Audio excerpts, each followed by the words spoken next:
New chapter of One Piece. Got my coffee. Got the chapter. Let's start.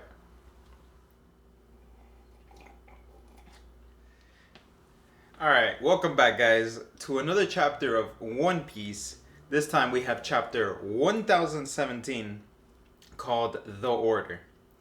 Now, this chapter, I always feel like I have more questions than answers. Everything, I feel like something gets revealed new, and then there's more stuff that you want to know that Oda is just planning, setting up in the foreground. Like, I'm sure there's going to be a comment way past hundreds of chapters before of something that was mentioned here. Well, he's foreshadowed that there was a group of scientists. We're not sure if this person was a part of it, but now we're getting confirmations that they were a part of it. But what was that scientist group made for? Okay, but we'll get to that. Some of that in this chapter.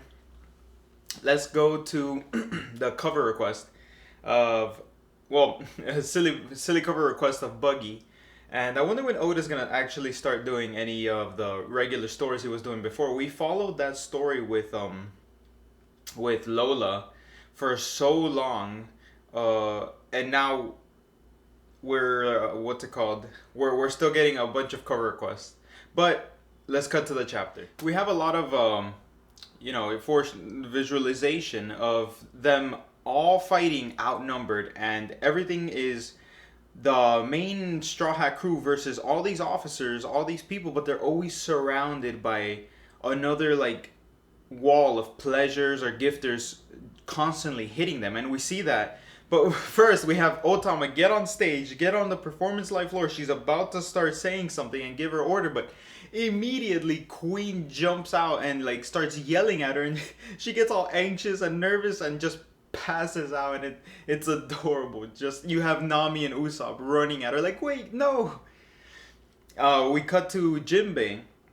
Finally, we get some of this freaking dialogue of Jinbei versus Who's Who, and the first thing we see is Jinbei getting shot by somebody, and he's like, and Who's Who is like, no complaints, or no, he's asking, any complaints, Jinbei? You knew this was gonna be a huge like disadvantage to you, right? It was 5,000 versus our 30,000. You knew we were gonna do this, and Jinbei's like, I know, we were 100% expecting this. We were ready for this, and it's our job, our task to fight you in any of the circumstances. We have to keep you, the main officers, busy. And it's the same case for Frankie. We have Inuarashi also fighting Jack, which I want to see some of this fight too. This fight looks so hype. I like that the fact that Inuarashi and Nekomamushi are like third commander level, and I want to see if he can actually take down Jack, because before he was only able to handle him for 12 hours. Like, Jack's actually like a tank. And I wanted to see how he's going to fare up in this circumstance where Jack has no chemical weapons. You know, Inuarashi can't use the Moonlight anymore. But I'm pretty sure he could take the W versus Jack. And then we have the Gifters versus the Gifters versus the Gifters. The people that turned traitor, that listened to, Tama's orders before she went on the live stage. Okay, so after some brave words from Nami and Usopp, O-Tama gets back on the live stage, and she starts yelling out some orders. And she mentions that all of you that ate my Kibidango fruit, you should all now you have to switch sides and work with Luffy and take down Kaido and the Beast Pirates.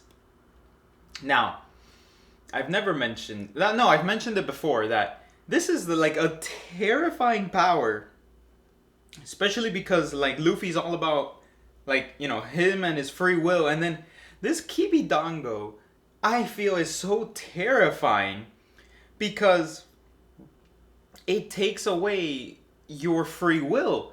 At least only in the people that it doesn't work on actual Zoan fruits and Zoan users. But all these gifters and pleasures that ate the fruit, it just takes away 100% of their free will, and they just immediately switch sides and start attacking their crewmates. It's such a creepy power, and it freaks me out because of it just completely just controls their mind, I guess.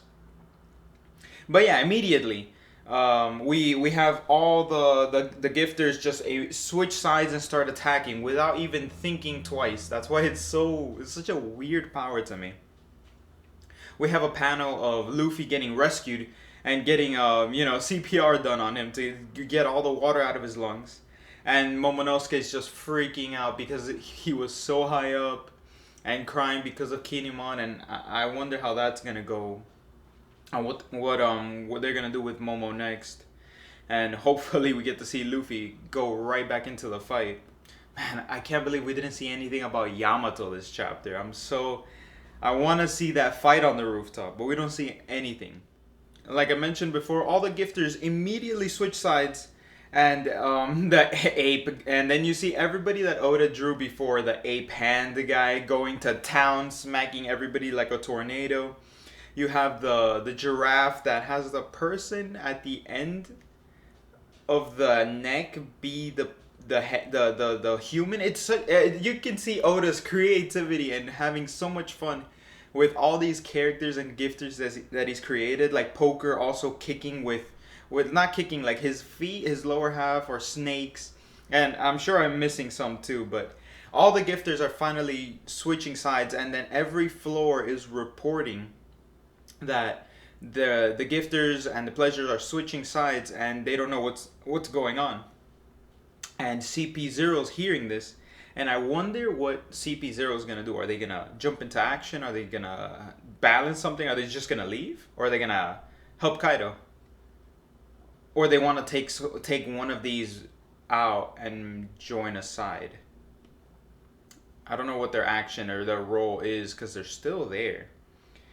And the Big Queen immediately realizes, like, well, obviously after this little person made the order, they all started switching sides. So he realized, well, that's the problem. Time to blast it, and he just starts charging a laser beam, and it's gonna shoot O-Tama on the live floor. And of course, my boy Sanji to the rescue without hesitation, smacks Queen again. I don't know why you would turn your back on Sanji. Like, huge disrespect by Queen's part.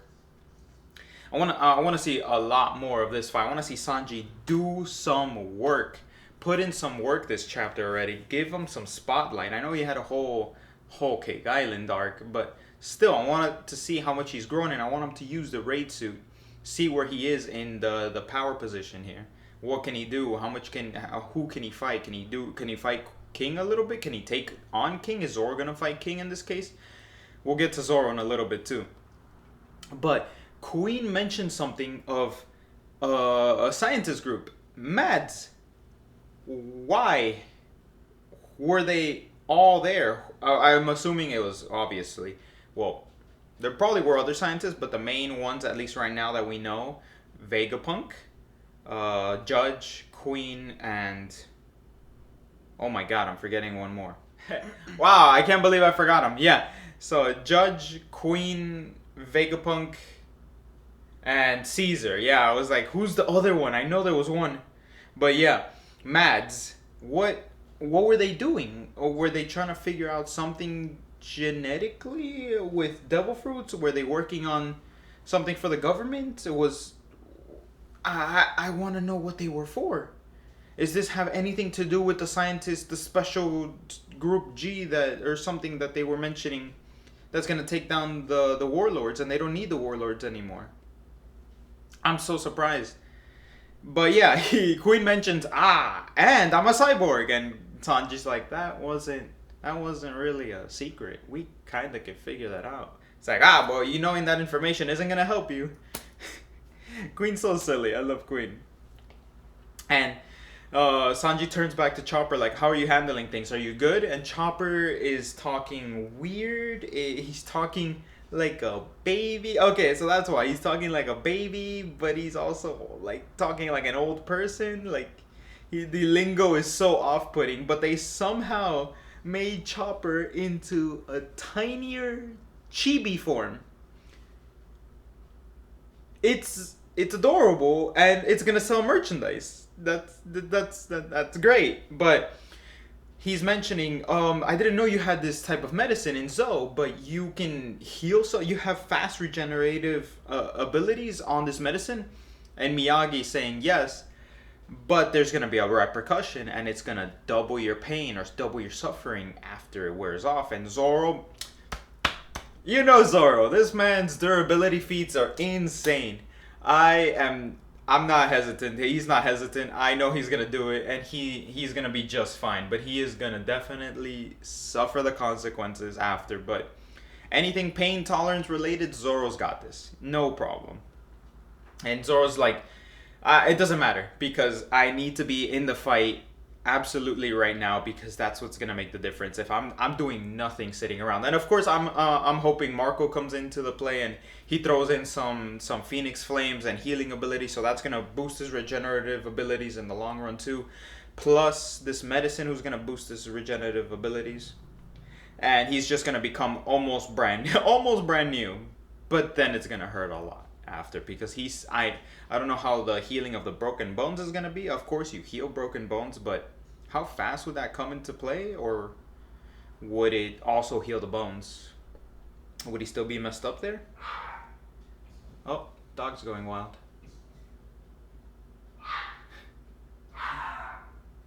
Yeah, I gotta show him one day. Alright, this one's being a little bit too long of a video, but we finally cut to Jinbei versus Who's Who. We finally get some fighting here. Not just dialogue, but Who's Who pulls out his dagger. I was so surprised when he's like going for his sword and it's a dagger. Really, why? What? I need him to explain that. But he shoots out something from his dagger. If Jinbei is countering it, I want to see how strong Who's is in this case. Can he take on actually Queen? I don't know if that was sincere or if they were just playing a part so they could catch a Drake. But I want to know where Who's sitting in the tier list here, so we can judge Jinbei's strength.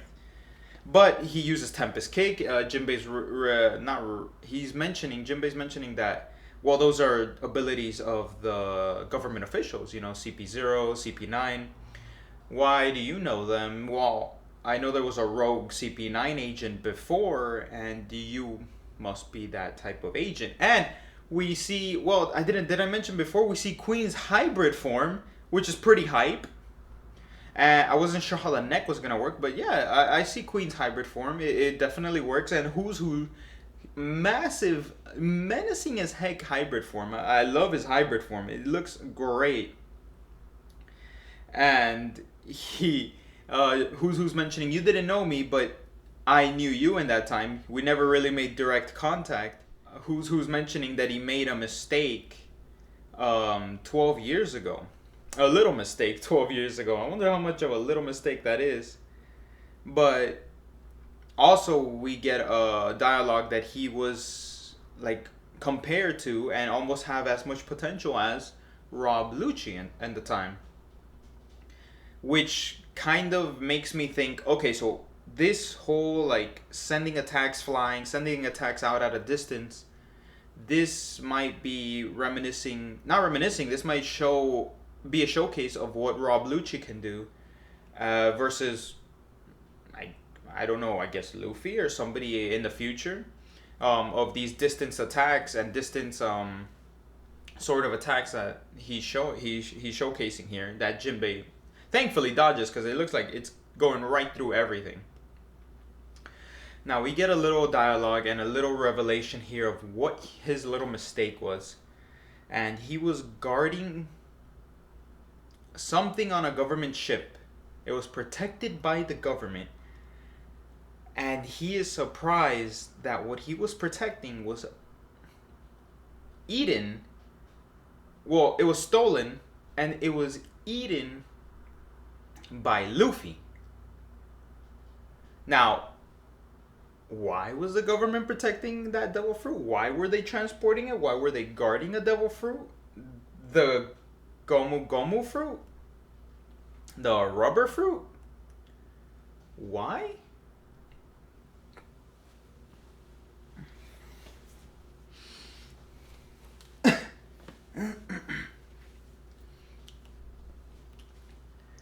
Okay, so the only thing I can think of is That's the end of the chapter. The revelation that Luffy ate this government protected devil fruit on a ship. What? I want to say the fruit's useless, right? So the fruit is just I like the idea that Luffy has been able to progress and show that he is so intelligent at fighting, great at fighting, and he can maneuver his devil fruit to actually be useful in these fights and make it his own devil fruit, make it his own ability and how he fights. Like an underdog, like you think that devil fruit's weak and annoying, useless, but he somehow made it work. He somehow just ingenuity and just intelligence to somehow make that devil fruit be very strong, like pumping air into the bone. Your bone's rubber, you can expand it, you punch stronger, you gain elasticity, and the farther you go in the distance over there, just slingshots it right back into your face, put armament hockey, and then just compress it even more, and now the rubber compound has multiplied. You know, it's amazing. All that stuff is incredible. Just using science and like a little bit of reasoning to explain why it's hitting harder, why it's able to do this. I don't want it to be that Luffy ate this OP fruit without him knowing. I don't think that's the case. I think the fruit is genuinely useless. Not useless, my bad. It's not useless, but I feel like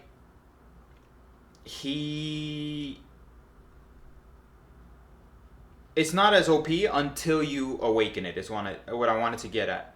So once you awaken it, I feel like that fruit might be strong as heck. Strong as hell. So it's probably being protected because of the awakened state of that devil fruit. Maybe it makes... I can't speculate what it would do when it's awakened now, because it might just be an incredibly strong fruit to be guarded by the government, or it either belonged to somebody very important. Like, I can't imagine it belonging to Joy Boy. I don't want that connection between... It didn't belong to Roger. And then at the same time, doesn't this bring up problems? Sengoku would have pointed it out. Oh, that's that devil fruit. You know, at least hinting, foreshadowing, oh, his devil fruit is incredibly strong without him knowing, or we're getting some foreshadowing to the devil fruit being really strong. Garp would have made a comment about it, right? Garp, one of the admirals, anybody in the past, like, that's been there, that was, maybe if it was CP9 guarding it, maybe not though, right? Because they're like the secret agency, so maybe not everybody's prevalent to that information, except, well, Sengoku and Garp would know that information, right? Or the admirals even. Or Aokiji would have made a comment about it, right? I don't know. I feel like there's a gap missing, and I'm sure Oda's going to explain why they were. Predictions for next chapter, we get Luffy getting some more medicine treatment. Yamato, maybe a little glimmer of what Yamato's doing versus Kaido. Maybe a little devil fruit showcase. Zoro finally getting all the medicine and getting back up. Oh, let me mention, I want to see... My theory is Queen's going to get a virus, because Chopper has foreshadowed the heck that you can't control what happens to a virus after you sent it out. And it might mutate, and then one of Queen's antidotes or recipes, vaccines, cures won't work after Queen injects themselves. So I'm theorizing that Queen's going to get a virus. It's going to happen, and then Queen won't be able to save himself in time, and then needs some help from somebody like Chopper, or maybe he just doesn't have the cure on him, so he gets that deteriorating fever virus that he had before, or the ice oni virus that he had before, and it infects him. That's my theory on it, and I'm pretty sure it's gonna be...